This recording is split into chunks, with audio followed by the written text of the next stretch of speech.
श्लोक नंबर 97 प्रमिताक्षर छंद। उदगादयं प्रचुरबोधमयो रविरस्तमायदखिलं च तमा मिहि काव्यलास्तवितथ प्रतिभा व्यशदायताथ चिदनंत नवः। प्रचुर बोधमयो सुदृढ़ बोध रूप सूर्य का उदय हो गया। रवि उद्गादयम दृढ़ता पूर्वक ज्ञान हो गया। दृढ़ अपरोक्ष ब्रह्म ज्ञान को प्रचुर बोधमयम रवि उद्गादयम। जब दृढ़ बोध रूप सूर्य उदय हो गया,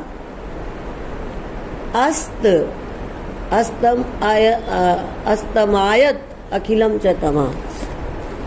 अस्तम आयत अखिलम च तमा। अखिल तम संपूर्ण ज्ञान रूप अंधकार अस्तम नष्ट हो गया। अस्तम आयत मिहि काव्यलास्त वितथ प्रतिभा व्यशदाय तात चिदनंत नभः। मिथ्या प्रतीति रूप कुहुरा वितथ प्रतिभा। मिथ्या प्रतीति जो संसार सत्य सत्य लग रहा था, इसकी मिथ्या प्रतीति रूपी जो कुहरा है वो व्यलास्त दूर हो गया। और व्यशदाय तात चिदनंत नभा। चैतन्य रूप आकाश अत्यंत निर्मल हो गया। अनंत चैतन्य रूप आकाश व्यशदायत निर्मल हो गया। कुहरा दूर हो जाए तो आकाश निर्मल हो जाता है। इस प्रकार अज्ञान का कुहरा जब दूर हो गया तो आकाश, मेरा चैतन्य रूप आकाश निर्मल हो गया। निर्मल तो पहले ही था। कुहरे करके जैसे सूर्य दिखाई नहीं देता, आकाश मलिन मलिन सा लगता है, ऐसे मुझे आत्मा का साक्षात्कार की नहीं हो रहा था।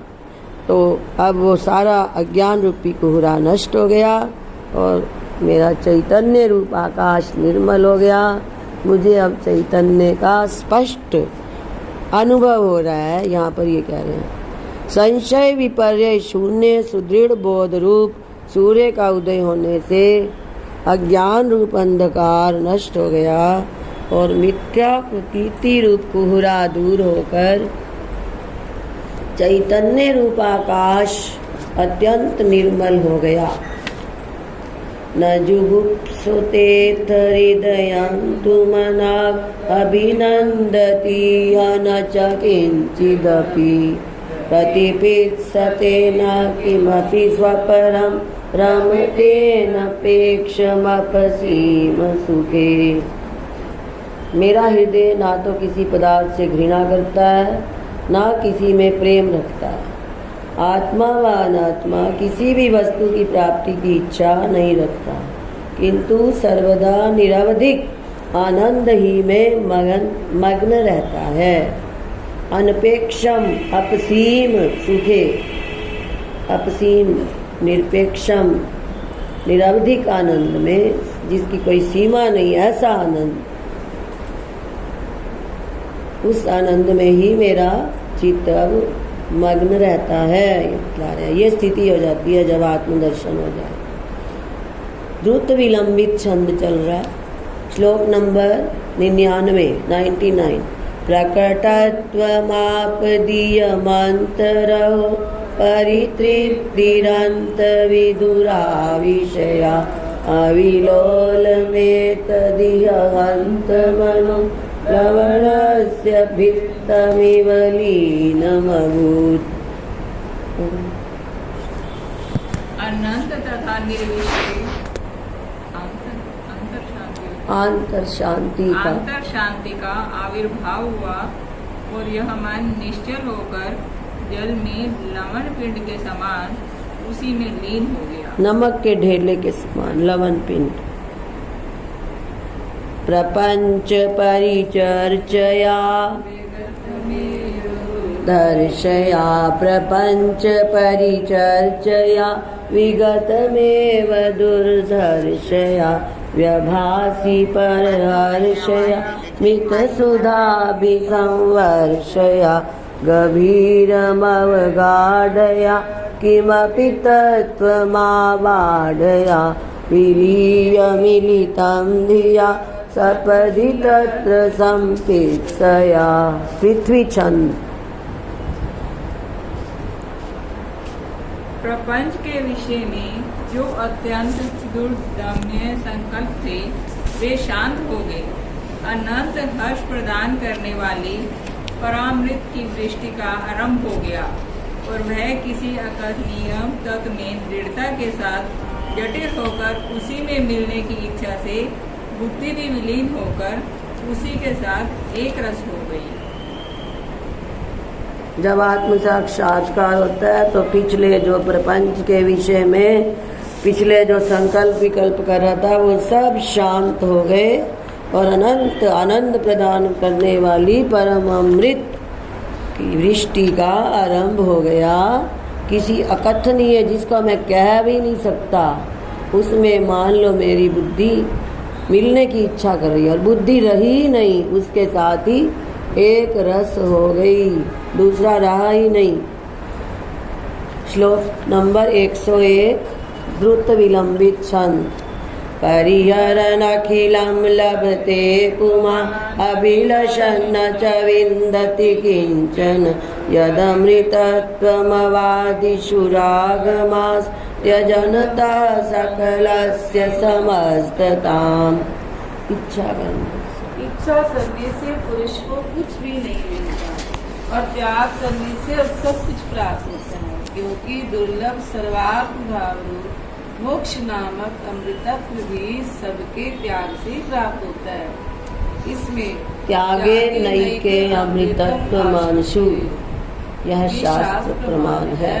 दोबारा इच्छा करने से पुरुष को कुछ भी नहीं मिलता और त्याग करने से सब कुछ प्राप्त हो जाता है, क्योंकि दुर्लभ सर्वात्म भाव रूप मोक्ष नामक अमृतत्व भी सबके त्याग से ही प्राप्त होता है।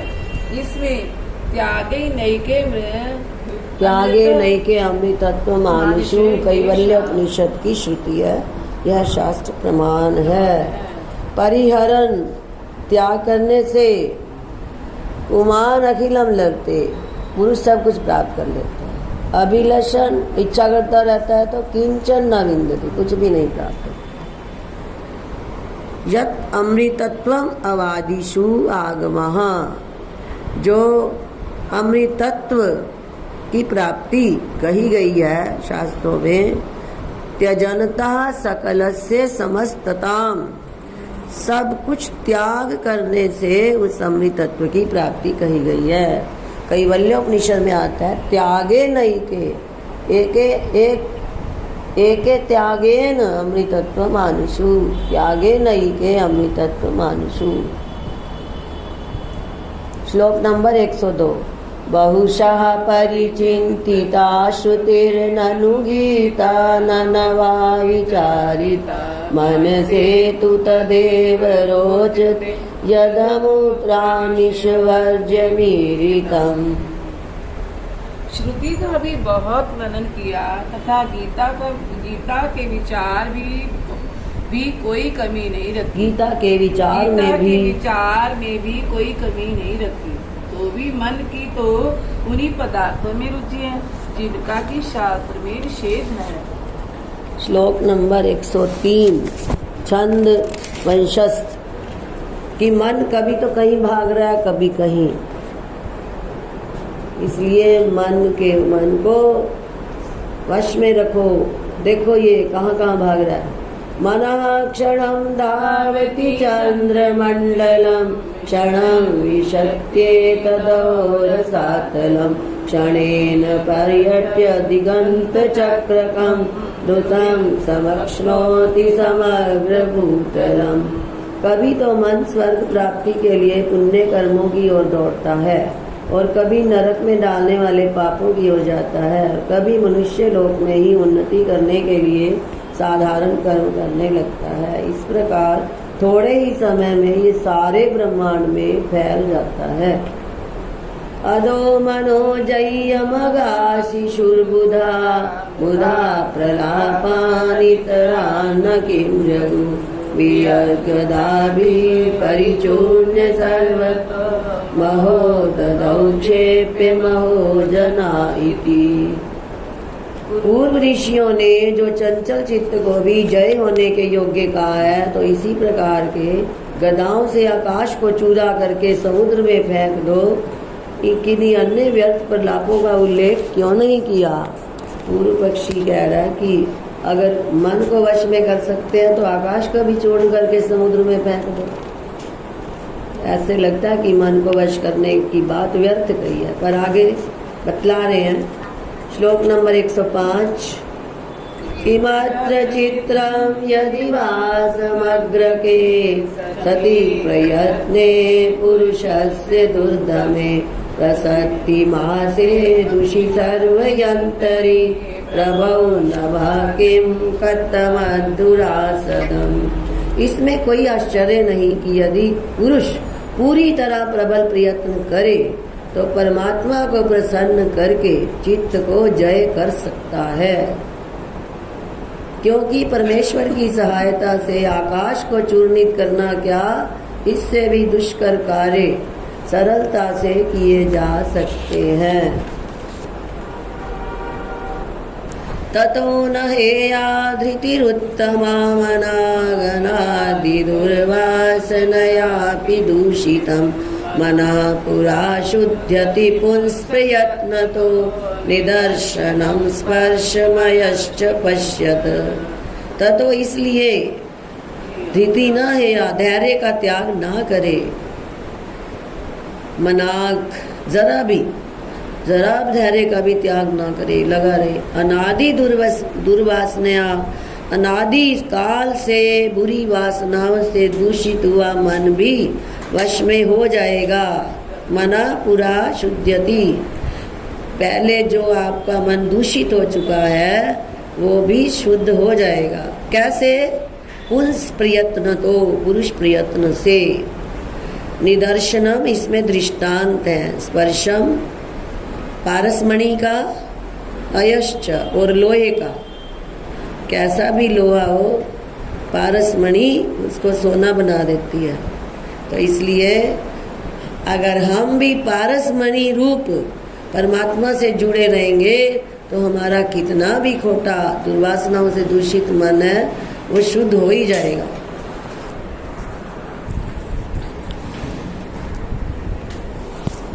इसलिए पुरुष को चाहिए कि धैर्य का त्याग न करे, क्योंकि अनादि दुर्वासनाओं से दूषित मन भी पुरुष प्रयत्न से शुद्ध हो सकता है।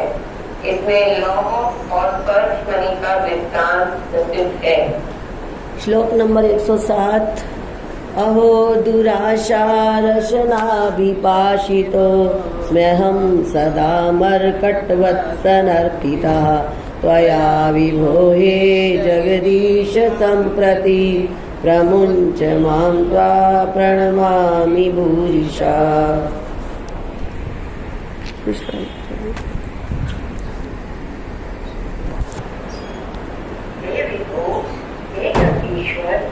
तुमने दुराशा रूप रस्सी में बांधकर बंदर के समान मुझसे तरह तरह के पुण्य पापों का अनुष्ठान रूप नृत्य कराया है। अब मेरी यही प्रार्थना है कि मुझे बंधन से मुक्त कर दो। अहो दुराशा रचना, अहो बड़े खेद की बात है हे भगवान। दुराशा रूपी, बुरी वासना रूपी रचना अभिपाशित हो, रस्सी के पाश में बंद कर सदा मरकटवत नर्तिता अस्मि, मैं बंदर की तरह नचाया गया हूँ।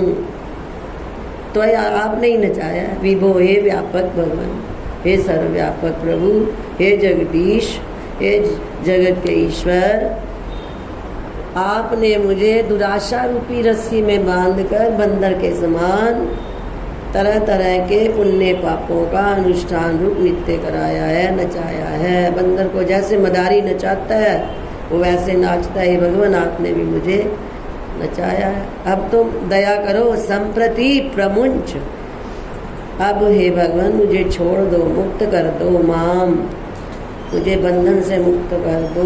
पर बंधन से मुक्त करने के लिए भगवान से क्या कहा है? त्वाम भूरिशा प्रणमामि, मैं आपको बहुत बार प्रणाम करता हूँ। जितनी बार प्रणाम करोगे भगवान दया करते हैं, विनय से बड़ा कुछ मिलता है, तो इसलिए प्रणाम कर रहे हैं बार बार, हे भगवान मुझे मुक्त कर दो। बहुत सुंदर श्लोक है कि मैं पशु हूँ और आप पशुपति हो, तो मुझे पशुत्व से छुड़ाओ। पति पशूनामसि वेद घोषितः, कुता पशुं मामपि नैव पासिभो, न शक्यते चेत् पतिभावमुत्सिजे, रहं पशुत्वं विजहामि ते विभो। न शक्यते चेत् पतिभावमुत्सिजे, रहं पशुत्वं विजहामि ते विभो। पति पशु नाम असि, आप पशुओं के पति हो। वेद घोषिता, ऐसा वेदों ने घोषित किया है। पशु माम पशु किमपि नहीं उपासी भो, हे भगवान फिर माम पशु, मुझ पशु को क्यों नहीं पासी छुड़ाते हो, पशुत्व से रक्षा करते हो, मुझे पशु ना बनाओ। न शक्यते चेत, यदि आप मेरी रक्षा नहीं कर सकते, पति भावम उत्सिजे, तो अपना पशुपति नाम छोड़ दो।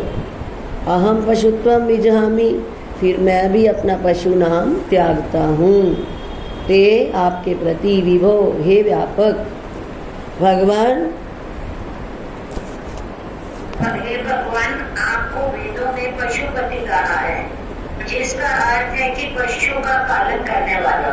तो फिर आप पशु रूप मेरी रक्षा क्यों नहीं करते? यदि मेरी रक्षा नहीं कर सकते हो तो अपने पशुपति नाम का त्याग कर दो, और मैं भी आपके प्रति अपना पशु नाम त्यागता हूँ। अलम फलेने हसुपर्व संपदा, कृतं विरिञ्चे पदवीक्ष्यापि मे, न विष्णुधिष्ण्यं भूमिका नथाद्ये ब्रह्म भवामि निर्भयम्। अलम फलेन, बस अलम मैंने होता है बस, अब कुछ इच्छा नहीं है। यह इस लोक में सुपर्व संपदा अलम, इस लोक में मुझे किसी प्रकार की संपत्ति की इच्छा नहीं है। विरिंचे कृतम, ब्रह्मा के पद की भी इच्छा नहीं है। विरिंचे पदवीक्ष्यापि, विरिंचे पदवी इक्ष्यापि में कृतम, ब्रह्मा की पदवी की इच्छा भी मुझे नहीं है। न विष्णुधिष्ण्यम, विष्णु लोक भी नहीं चाहिए। न च भर्ग भूमिका, शिव लोक भी नहीं चाहिए। अथ तो आद्रिये निर्भयम ब्रह्म भवामि, निर्भय ब्रह्म भाव मुझे प्राप्त हो, मैं निर्भय ब्रह्म स्वरूप हो जाऊं जिसमें कोई भय नहीं है, मैं यही चाहता हूँ। अलम फलेने हसुपर्व संपदा, कृतं विरिञ्चे पदवीक्ष्यापि मे, न विष्णुधिष्ण्यं न च भर्गभूमिका, अथाद्ये ब्रह्म भवामि निर्भयम्।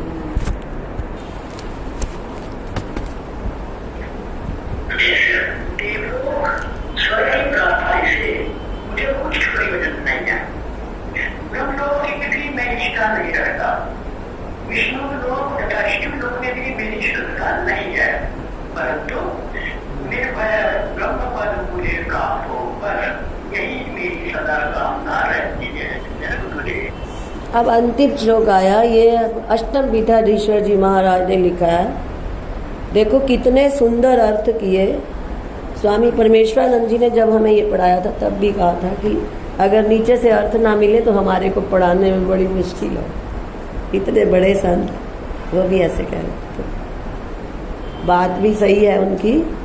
फिर भी देखो क्या लिख रहे हैं अष्टम पीठाधीश्वर जी महाराज, ये स्युर्गुणा कतिचिदत्र गुरोरिमे स्युर्दोषा ममैव सकला न तु ते गुरूणां अम्भोधमुक्तभुजगास्य गते विषत्वं नीरे यदेतदुर्गस्य नवारिदस्य। ये स्यु गुणा कतिचित। इन श्लोकों के अर्थों में जो कोई आपको गुण दिखाई दिए हो, अत्र यहाँ इमे गुरो स्यु, ये सब मेरे गुरु जी के हैं। उनके गुरु जी थे षष्ठ पीठाधीश्वर जी, तो उनकी कृपा से मैंने अर्थ किए हैं, उनके हैं सब। दोषा ममैव सकला, कोई गलती हो गई है दोष तो वो मेरे हैं। सकला दोषा ममैव, मेरे ही हैं। न तू ते गुरु नाम, वे गुरु के नहीं है।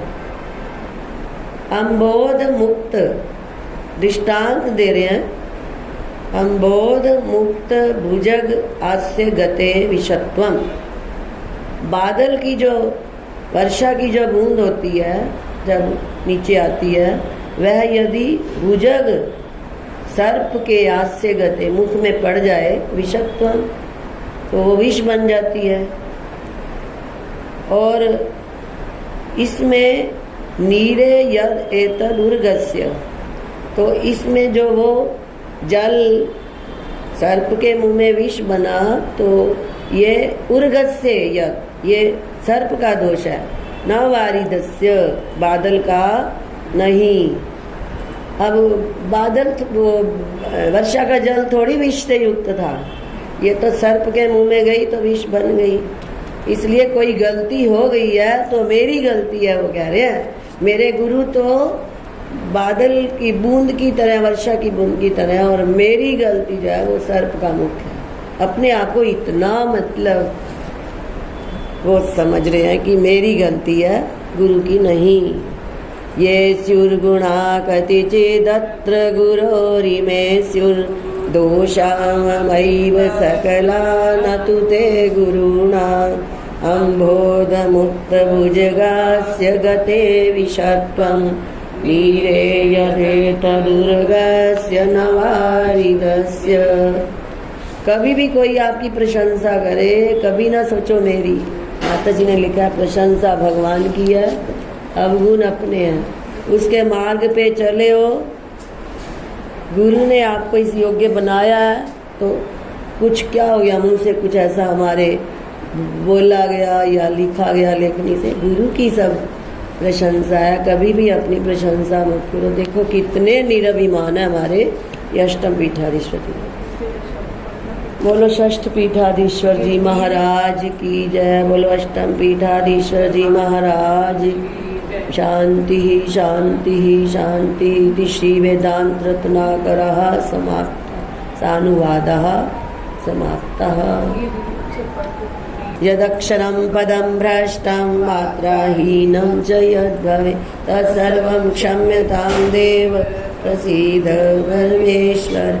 शङ्करं शङ्कराचार्यं केशवं बादरायणं सूत्रभाष्य कृतौ वन्दे भगवन्तौ पुनः पुनः। ईश्वरो गुरुरात्मेति मूर्तिभेदविभागिने व्योमवद्व्याप्तदेहाय दक्षिणामूर्तये नमः। ओम शांति शांति शांति।